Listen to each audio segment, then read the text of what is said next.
जैसे Britain Britishers का है, जैसे फ्रांस फ्रांसीसियों का है, ऐसे ही फिलिस्तीन फिलिस्तीनियों का है। और किसी भी तानाशाह का आखिरी औजार और हथियार जो है वो नेशनलिज्म सोवनिज्म होता है। So is in the case of Israel. कोई कल्पना भी नहीं कर सकता कि 3 पीढ़ियां तंबू में पैदा हो। इमेजिन, ऐसी लाचार और बेबस अंतरराष्ट्रीय बिरादरी दुनिया में कभी देखने सुनने को नहीं मिली जो इनके बीच में। पूरा थर्ड वर्ल्ड कंट्री उनके उसमें खड़ा हो गया। आज अफसोस है कि ना कोई जवाहरलाल है, ना टीटो है, ना एनक्रुमा है, ना सुकार्नो है, और ना कोई अब्दुल गुलाम नासर है।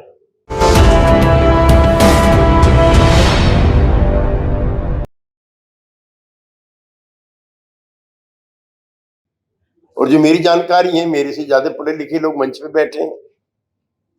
शायद 250 या 300 लोग थे जिस दिन इजराइल की घोषणा होती। और ठीक कहा हमारे ऑनरेबल एम्बेसडर साहब ने, हमारे जो राष्ट्रपिता थे, फादर ऑफ द नेशन थे महात्मा गांधी, उन्होंने कहा था कि जैसे ब्रिटेन ब्रिटिशर्स का है, जैसे फ्रांस फ्रांसीसियों का है, ऐसे ही फिलिस्तीन फिलिस्तीनियों का है। तो फादर ऑफ द नेशन कह के गए। मुझको इस आंदोलन के साथ मेरा लंबा रिश्ता है। एंड जो यहाँ मंच पे और पास में बैठे हैं उनमें से जो सौभाग्यशाली लोग हैं, I am one of them. मुझको यासर अराफात साहब से भी मिलने के कई मौके मिले। आई मेट यासर अराफात साहब in 1978 in Cuba Havana. There was international conference organized by Fidel Castro. He was there and I was one of the participants. उसके बाद जब वीपी सिंह जी प्रधानमंत्री बने, जनता दल गवर्नमेंट थी, मैं मेंबर ऑफ पार्लियामेंट था, तो I hosted one tea party in his honor, in which more than 120 member of parliament attended.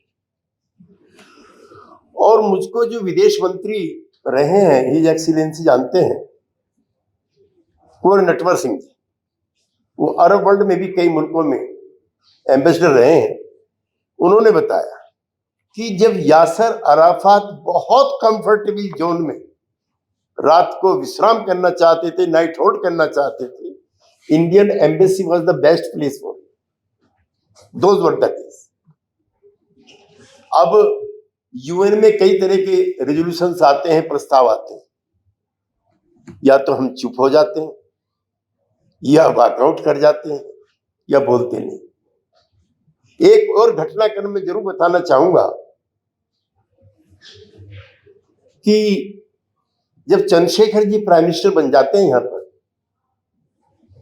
तो यासर अराफात साहब चंद्रशेखर जी को एक मैसेज भेजते हैं कि सावधान रहिए, यहां पे जेरूसलम में और इसके आसपास जो इजराइल का खुफिया संगठन है, उसके जरिए थर्ड वर्ल्ड कंट्री के किसी बड़े नेता को असैसिनेट करने की प्रैक्टिस भी हो रही है और साजिश भी हो रही है।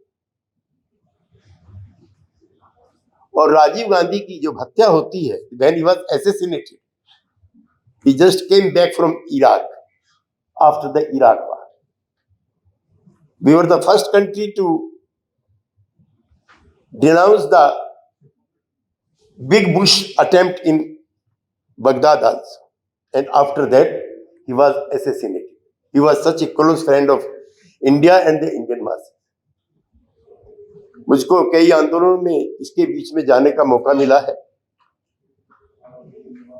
ऐसा दुनिया में काले मुल्कों के लोगों के साथ भी इतनी जातियां नहीं हुई हैं। जो अफ्रीकन कंट्रीज है जिनको हम कहते हैं, उनके साथ भेदभाव हुआ है जितना इजराइल के साथियों के साथ हुआ। और जो यूएन के अंदर रेजोल्यूशंस पास होते हैं उसकी भी वो परवाह नहीं करते। कोई एक रेजोल्यूशन थोड़ी है। तेल अवीव उनकी कैपिटल थी, ये यूएन में पास है, प्रस्ताव पास है। अब वो नहीं मानते, वो कहते ही नहीं, जेरूसलम हमारी कैपिटल।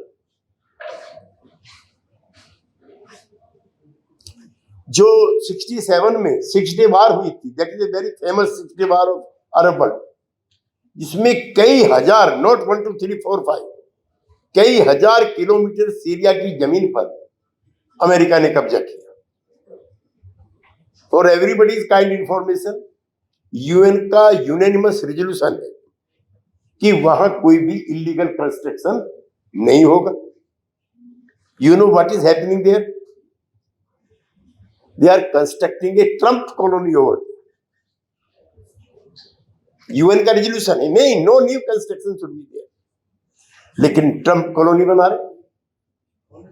दुनिया के जो भ्रष्टतम लोग हैं, the most corrupt ruler of the world, one of them is Bibi Benjamin, जिसको सुप्रीम कोर्ट में केस चल रहा है भ्रष्टाचार का, और किसी भी तानाशाह का आखिरी औजार और हथियार जो है वो नेशनलिज्म, सोवनिज्म होता है। So is in the case of Israel.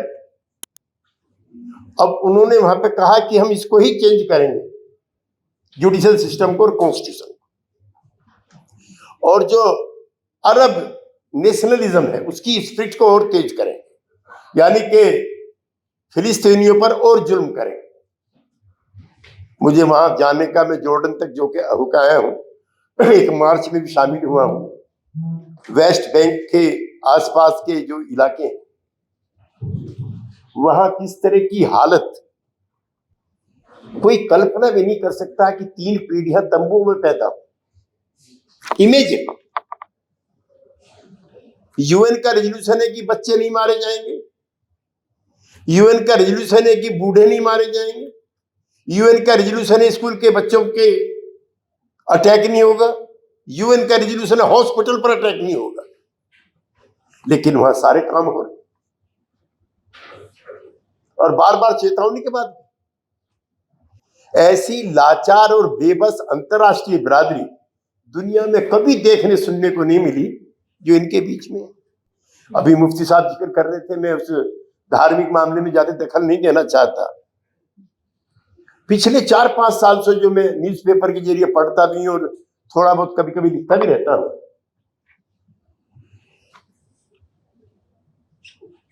जब रमजान का महीना आता है तो चाहे अलविदा जुमे की नमाज हो या उससे पहले किसी और जुमे की नमाज हो, इत्तेफाक से ईस्टर भी उसी दिन पड़ता है उस महीने में, और गुड फ्राइडे भी उसी में पड़ता है। गुड फ्राइडे पड़ता है, मनाया जाता है, मुझे कोई दिक्कत नहीं है, और जोर से मनाया जाए।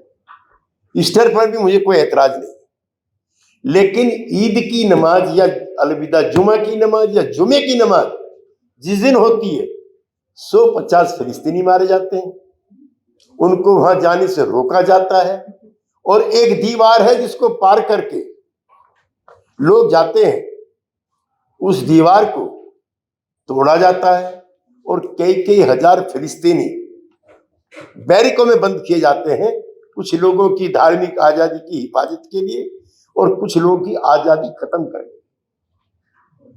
दुनिया में कहीं नहीं, सिविल सोसाइटी है पूरी दुनिया में, कहीं भी जाओ, वाह लोकतंत्र। तो लोकतंत्र किसके लिए?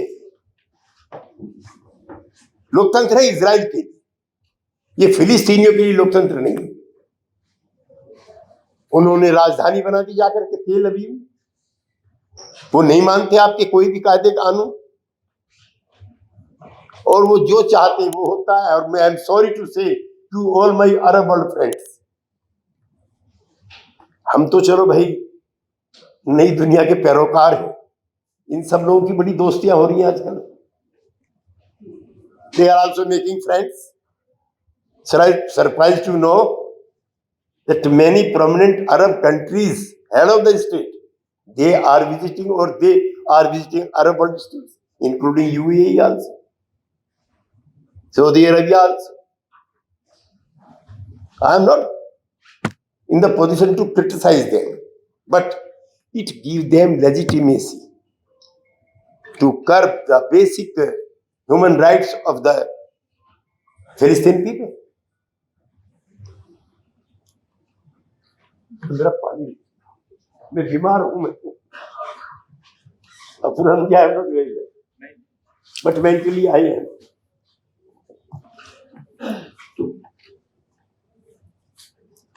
मैं ज्यादा समय नहीं लूंगा, मेरी तबीयत भी अच्छी नहीं है, लेकिन ये क्रॉस जो है मेरे हार्ट के इतना करीब है कि मैं रोक नहीं पाया। एक तो मैं चाहता हूं कि यहाँ की जो सिविल सोसाइटी है, एक प्रस्ताव यहाँ भी पास हो इस तरह का कि जो एफर्ट्स वहां पर हो रहे हैं वो बंद होने चाहिए, जो ऑक्युपाइड है। और आपको ताज्जुब होगा जानकर, इतने से इजराइल की हुई थी रचना और इतना बड़ा इजराइल हो गया। आज फिलिस्तीनी रिफ्यूजी हैं, आज यहूदी रिफ्यूजी नहीं। जो मुल्क के मालिक थे वो मुल्क से बाहर है, और जो इन्वेडर्स थे, जो फॉरेनर्स थे, वो मालिक हो गए। और मैं बिल्कुल बगैर खौफ के, आप तो कई बार मुफ्ती साहब खौफ खाते हो, हमारे मनोज झा जी थोड़ा खौफ कम खाते हैं। बगैर खौफ के कहना चाहता हूं, हर दुनिया की जितनी बीमारी है, जितनी भी बीमारी है, सबके पीछे अमेरिका है। चाहे ईरान हो, चाहे इराक हो, चाहे अफगानिस्तान हो, चाहे सीरिया हो, एंड अबव ऑल चाहे फिलिस्तीन और इजराइल हो। हम तो और डिटेल में जाना चाहेंगे तो ट्रंप साहब के जो साहबजादे हैं वो इजराइल के यहां सबसे बड़े कॉन्ट्रैक्टर हैं, और सो मेनी कॉन्ट्रैक्ट। और कुछ भी हो जाए, बेंजामिन उससे भी नहीं डरता, बिडेन से भी। पिछले दिनों कोई चीज आई थी, जब कॉन्स्टिट्यूशन को अपने को तोड़ रहे थे, तो बिडेन ने कहा don't do all this thing, उन्हें सेट अप हुआ। ये हालत उसकी होगी, क्योंकि जो बिजनेस कॉन्ट्रैक्ट है अमेरिका के अंदर, उनकी लॉबी इतनी स्ट्रांग है, कोई भी बन जाए प्रधानमंत्री, इजराइल के खिलाफ नहीं जा सकता। लिहाजा अरब सॉलिडरिटी की, और मैं अगर ऐसे में मिस्र की अगर एम्बेसडर ऑफ मिस्र, नो, इजिप्ट, मैं सैल्यूट करना चाहता हूं।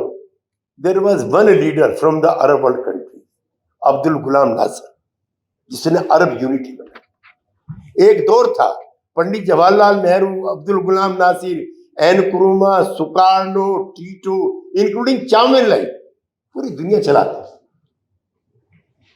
The leaders of the non aligned movement. आप गवाह हैं, स्वेज कनाल, जो यूरोप के लोगों का और गोरे लोगों का और इंग्लैंड के लोगों का व्यापार का सबसे बड़ा कनाल था, किसी को बगैर बताए रातों रात नेशनलाइजेशन कर दिया। पंडित नेहरू लिखते हैं कि मुझे तो कम से कम बताना चाहिए था।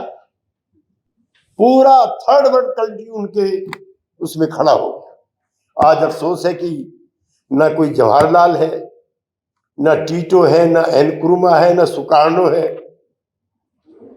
और ना कोई अब्दुल गुलाम नासर है। और ऐसे में जो थर्ड वर्ल्ड कंट्रीज हैं, उनमें ज्यादातर जिस तरह की डेमोक्रेटिक अनडेमोक्रेटिक गवर्नमेंट्स हैं, सब चुप हैं। काश कोई महात्मा गांधी फिर पैदा हो वहां पर भी और यहाँ पर भी। मैं अपनी तरफ से, अपनी पार्टी की तरफ से express my total solidarity with the fighting and the brave masses of फिलिस्तीन। Thank you.